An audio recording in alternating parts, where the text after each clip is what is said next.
Improv. Even in Chicago, remember, you're super confident.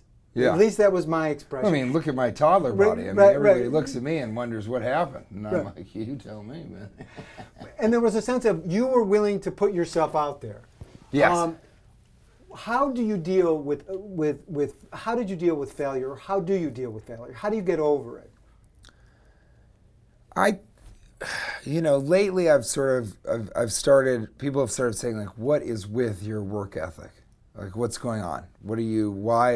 Why this drive? And I think a bit of it was I chose a mission statement over sort of self-fulfillment. What is that mission statement? It is that life is fundamentally tragic, and the best thing that I can do is comedy. So the best thing I can do is help people to laugh at how disturbingly unnatural and horrible the endeavor of life is.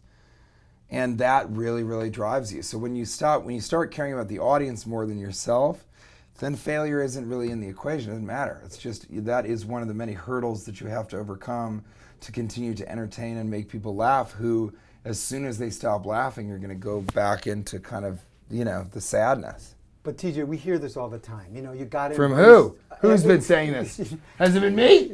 Is it me that's been? Yeah, focus up. Has it been me that's been saying this? Now back to Jim. All right. Focus down. Focus So, up. Focus up.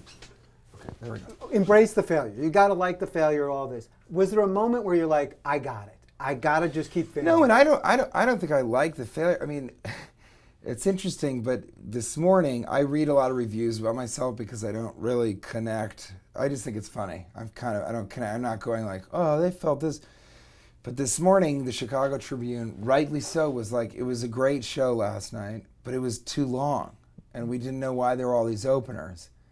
And my thing was because people had paid, and so we wanted to give them the biggest show that we could. And also, unfortunately, I have to prepare for this HBO special.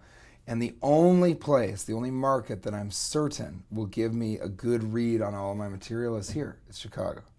So I had to do 20, 30 minutes more.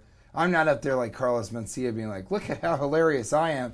I had to work last night, and that was the trade, is that they had to suffer a longer set than I would have performed or they would want to have seen.